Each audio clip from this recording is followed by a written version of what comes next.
All right, let's talk about alcohol. It's everywhere, right? At parties, dinners, celebrations. But man, the health advice is all over the place. One minute it's good for you, the next it's terrible. So what's the real story? We're going to cut through all that confusion and look at what the science actually tells us. And this really is the big question, isn't it?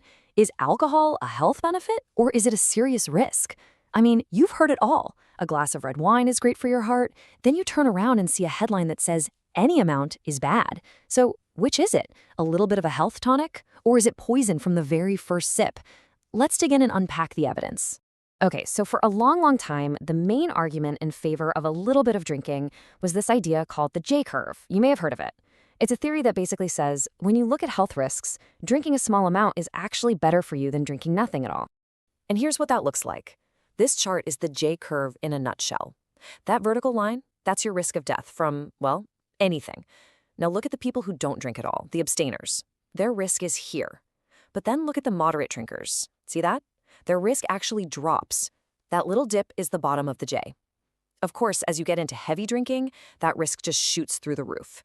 For years, this one graph was pretty much the foundation for the whole a little bit is good for you idea. So what are these supposed benefits we're talking about? Well, the J-curve supporters point to a few things. They say moderate drinking has been tied to a lower risk of heart disease. How? It might be because it lowers something called fibrinogen. That's a protein that makes your blood clot. And it also seems to raise your HDL, the good cholesterol. On top of that, some studies have even hinted it could lower your risk for type 2 diabetes. But, and this is a big but, in the last few years, a whole new story has started to take hold. And it's backed by some of the biggest health organizations on the planet. This new thinking doesn't just poke holes in the J-curve theory, it basically flips the whole thing upside down. The argument now is that those benefits were overblown, and the risks, well, the risks were seriously, dangerously underestimated. And here's the bombshell. A direct quote from the World Health Organization. No level of alcohol consumption is safe for our health. Wow. I mean, that's not maybe drink a little less. That is a crystal clear statement saying the safest amount of alcohol is none. Zero. That completely changes the game, doesn't it? So you gotta ask, why the huge shift? Well, critics started looking closer at those old J-curve studies and found some pretty big problems. One of the main ones is something called the sick quitter effect. Think about it. Who's in the non-drinker group? It often includes people who used to be heavy drinkers but had to stop because they got sick. So they bring down the average health of the whole non-drinker group, which makes the moderate drinkers look healthier by comparison. It creates this illusion that drinking a little is a good thing. And this is where the risk side of the equation gets, well, really serious and pretty much undeniable. The International Agency for Research on Cancer classifies alcohol as a Group 1 carcinogen. Let that sink in. This isn't a might cause cancer or is linked to cancer kind of thing. This puts alcohol in the exact same category as stuff like asbestos, tobacco, and radiation. We know it causes cancer. That context is everything. And we're not talking about some vague general risk. The evidence is super specific. Alcohol is a direct cause of at least 7 different types of cancer. We're talking mouth and throat, esophagus, larynx, liver, colorectal, and also breast cancer in women. And the scary part, the risk for these cancers starts to go up even with what we'd call light to moderate drinking. Okay, so cancer is a huge piece of this puzzle, but it's not the only one. The other long-term damage from chronic alcohol use is just widespread, and this stuff isn't up for debate, so let's do a quick tour of the body and see the kind of harm we're talking about. First stop, the brain. Alcohol is literally toxic to your brain cells. Over time, heavy use can lead to your brain actually shrinking. We can measure the loss in volume, and that, as you can imagine, raises the risk for dementia and all sorts of long-term cognitive issues.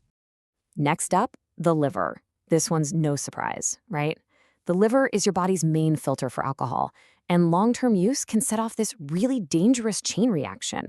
It starts with a fatty liver, then can progress to serious inflammation, that's alcoholic hepatitis, and finally, it can lead to cirrhosis, which is irreversible scarring.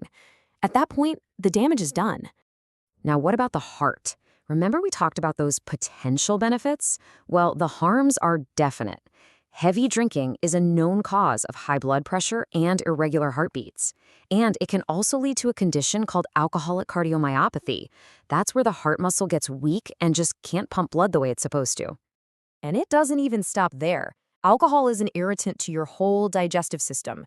It can cause chronic inflammation in your stomach lining, which is gastritis, and also in your pancreas. I mean, every single one of these things is a serious long-term health problem. Okay, so after that cheerful tour of the body, how do we make sense of all this? We've got conflicting info. So where does the evidence really land when you put it all on the scale? Let's start with just one number, and it's a big one.